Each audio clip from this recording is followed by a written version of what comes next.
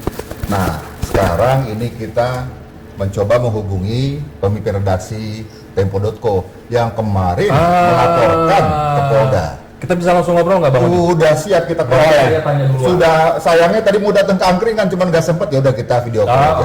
Tadi. Udah ada nih standby, Kang Yasri. Kang Yas. Halo Kang Yas. Halo, siap. Wah, suaranya mantap ini. Luar biasa, Pak. Gimana, Kang? Semangat sekali ya. Udah ngopi ya?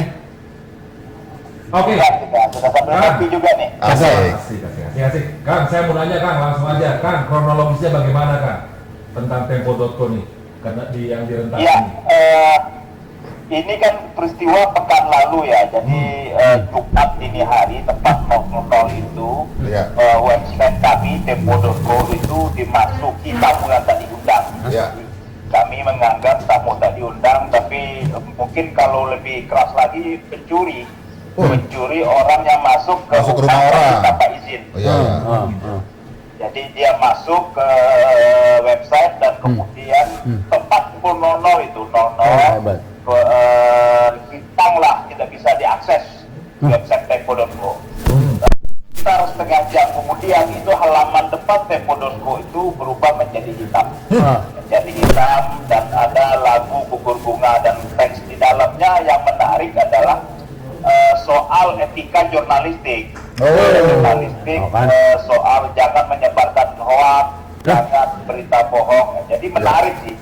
Saya berpikir begini, ada orang yang punya niat baik mungkin karena kita bukan manusia sempurna kan, wartawan bukan makhluk sempurna juga. Jadi wartawan itu proses belajarnya dari hari ke hari, dari waktu ke waktu. Ada orang datang memberi nasihat baik tapi dengan sambil mencongkel rumah orang gitu. Oh, Jadi ini mungkin niatnya baik, pahala dapat, tapi cara masuknya melalui perbuatan dosa. Itu kan perumpamaan yang tepat. Oh, ini jadi masuk ke CMS, dashboardnya Tempo.co diacak-acak. Ya betul. Jadi sama mungkin dengan teman-teman media yang lain ke Panoni. Jadi mereka masuk ke CMS kita. Kalau dari informasi tim IT audit sementara yang kita lakukan, sama mereka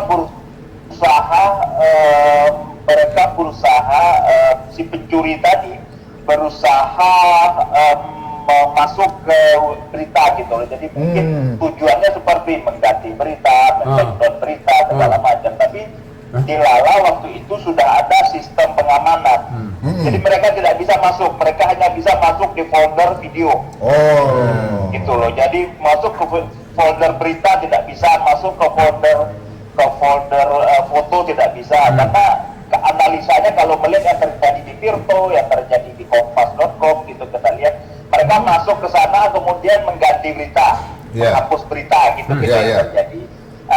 Tapi yang dilakukan adalah memang mereka mengganti halaman depan itu dengan gambar yang sudah beredar di mana-mana itu, yang gambar yang isinya adalah pesan-pesan baik menurut saya, meskipun agak bodoh penulisan ejaannya agak kacau, tapi pesan-pesan yang disampaikan adalah pesan-pesan yang mengingatkan. Artinya yang tadi itu niat baik, dan ini layak dapat pahala, ini orang kabupaten sekali, tapi dilakukan dengan cara menggergaji pintu rumah orang, congkel pintu rumah orang. Baik. Begitu kira-kira yang terjadi. Saya tanya ya, Abang. Ya. Bang Oni mau tanya. Kemarin kan sudah melaporkan ke pihak kepolisian. Apa yang dilaporkan dan apa kelanjutannya kira-kira Kang Setri? Ya, kami melaporkan, jadi basis pelaporan kita sama dengan Kang Oni dan kawan-kawan yang lain, bahwa pekerjaan kita, profesi kita sebagai wartawan adalah profesi yang dilindungi undang-undang. Bahwa ada undang-undang pers yang memastikan bahwa kita bekerja secara prudent, bahwa kita dijamin keselamatan dan lain-lain gitu. Dalam sisi lain, kita juga sebagai warga negara.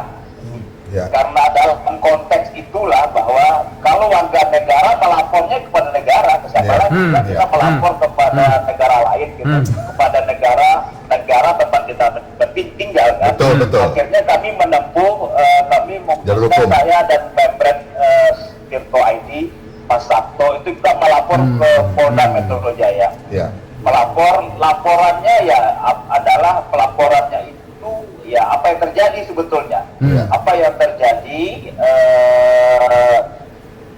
terus pasal apa yang kami laporkan. Jelas karena saya jelaskan tadi bahwa aktivitas kita adalah di bidang pers, kita melaporkan pelanggaran undang-undang pers. Ada upaya-upaya dari pihak-pihak tertentu dengan cara jahat menurut saya itu menghalangi kegiatan pers, bahwa pers itu kita pahami pilar keempat demokrasi, kemudian pers itu berkewajiban memberi informasi terpercaya dan kredibel kepada publik, dan dalam tanda petik ini adalah tugas negara kita sebagai insan pers. Jadi juga ada pasal lainnya, perlu mungkin bisa dilihat dari sisi saya, karena ini kita diwakili, kita didampingi oleh LBH Pers dalam pelaporannya. Itu, tapi pada prinsipnya itu kan bahwa kita sedang membela hak kita. Ada orang masuk, kalau saya mengutip Mas Sabto dari Tirto, bahwa ada orang ini Tempo.co rumah kami, Tirto itu rumahnya Sabto dan kawan-kawan. Ada orang masuk secara paksa ke rumah kami, ya kami laporkan dong. Mau ditanya, Kang Zadi? Mau nanya. Apa? Kang Setri mau bertanya Berita apa sih yang diretas oleh mereka itu? Kalau kami beda dengan berita mana, kami juga tidak tahu. Tapi kalau melihat di terkait dengan COVID, dengan keterlibatan lembaga negara, tapi di Tempo.co itu kita tidak tahu berita mana yang dia incar gitu. Karena dia otomatis tidak menghapus berita, tidak men-take down berita, tapi mengganti yang taman depan dan menyampaikan pesan-pesan tentang kondisi jurnalistik tadi. Jadi sebetulnya kami juga masih bingung nih, kira-kira kita diserang karena apa ya? Gitu. Jadi tidak ada alasan yang kita membuat kita jangan-jangan ini, jangan-jangan itu, meskipun seperti yang pernah saya sampaikan bahwa kita akan melihat bagaimana respon publik. Respon publik itu ada melihatnya di media sosial. Jadi beberapa hari sebelumnya itu saudara kami, kawan kami lah, kolega kami sesama grup Tempo di koran Tempo beberapa kali menuliskan laporan utama jadi headline depan soal penggunaan influencer yang berbayar dalam kampanye Omnibus Law. Tapi apakah itu kami nggak tahu juga. Gitu. Jadi itu kan dugaan-dugaan yang liar kan begitu, dugaan liarnya ya. Tapi apakah motifnya kan nanti pihak kepolisian akan mencari, karena motifnya tidak akan diketahui kalau pelakunya belum ketangkap. Mau tanya, soal masa mau tanya sama Teko, nih kita misalnya tanya sama Teko, lu kenapa hacker? Tekonya nggak bisa ngomong, ya nggak bisa tahu motifnya dong. Nah, Contohnya mau tanya nggak? ya udah deh. Udah. Oke, pinter soalnya nih. harapan Kang Setri setelah melapor ini apa kira-kira? Silakan, singkat aja. Iya, harapannya kan gini, harapannya ketika media mainstream yang memang kerjanya sebagai kontrol, sebagai untuk menyediakan informasi ke publik, kadang-kali mengkritik, ya kan, kita memang seperti itulah memang aturannya, kewajiban kita sebagai pilar keempat demokrasi. Dalam konteks ini kan, kalau tidak diusut tuntas, tangan orang, dugaan orang akan menuju ke siapa sih? Pada negara. Karena kita kan counterpart nih dengan negara. Oleh karena itu agar tuduhan teori-teori konspirasi tidak berkembang secara liar, negara harus hadir. Caranya apa? Bagaimana negara hadir? Itu negara harus mengungkap secara tuntas peretasan yang terjadi kepada Tempo dan media-media lain.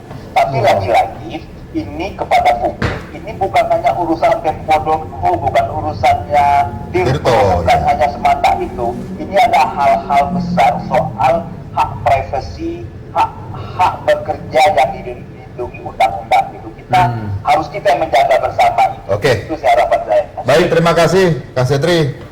Nih, berarti sebenarnya Kang Zaldi, Kang Setri dan Cang Tony ini presiden. Kalau hal ini tidak terungkap dan didiamkan saja, akan berapa banyak nanti media-media mainstream yang akan menjadi sasaran gurih soal ini. Ya, begitu Kang Setri ya. Baik. Betul kan. Terima kasih atas waktunya. Sukses terus untuk Kang Setri dan Tempo.co. Salam buat kawan-kawan ya. Kang Setri dan kawan-kawan semua di sana. Ayo. Tuh, Kang Zaldi. Kan? Tuh, itu. Akhirnya ya, semua terkonfirmasi, semua bisa diceritakan langsung pada sumbernya. Udah. Dari Tempo.co sama Ketua Asosiasi Media Cyber. Apa harapannya? Jadi memang sebenarnya pekerjaan pers ini menjalani tugas dalam peliputannya dengan aturan undang-undang dan etika. Betul. Jadi melalui proses yang prudent gitu ya. Nah, kalau sampai ada orang ingin mengkritisi soal tulisan, ada jalurnya. Ya gitu. Tapi kalau dengan hacker gini kan udah salah.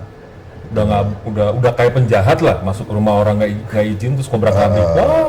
Repot. Tahu Cang Tony. Ini orang ngerti nih mah. Oh iya, orang ngerti nih. Ngerti berita juga. Ngerti beginian. Jangan. Ya pokoknya nggak mau aja dia. Iya. Nggak mau lihat yang bener. Makanya Cang Tony kan juga suka main sosmed. Password jangan dibagi-bagi orang. Kita itu dihack mulu password kita. Soalnya yang Bang Oni tahu nih Kang Zaldi, Cang Tony ini kalau main sosmed dia nyari wifi free wifi. Kadang-kadang kan Fakir wifi. masukin ini masukin password, masukin itu. Nah itu Itu bahaya, Cang. Nggak boleh, Cang. Ini angkringan lo nih, Cang. Pakai wifi di password. Jangan sembarangan. Wah, makan dulu dong. udah seru juga pemberan hari ini nih. Oh, cakep. Seru banget nih sahabat kita Indonesia Link pagi. Ngobrol-ngobrol Asik. angkringan ini mengenai dua media online besar direntas oleh orang-orang yang tidak bertanggung jawab. Yes. Ya, Bang Oni, Cang Bani ya. siap. Nanti kita sudahi dulu ya, Bang. Udah ya. Main apa aja, main udah aja. Emang ada apa lagi? Sembarangan lu main udah terus aja. Mau udah aja nonton. Wih, di sininya udah, tapi beritanya masih banyak. Dari kemarin kalau saya angkringan mau saya tutup bincang-bincang saya punya tajam. Enggak mau. Kalau orang banyak yang telepon. Kurang katanya. Ya, maaf, Ya. Cang. Kalau gua nggak begitu. Mau ditutup deh. Salah ke malam lu. Oke, thank you. Kita ketemu lagi di Thank you. Ya. Dah. Dadah.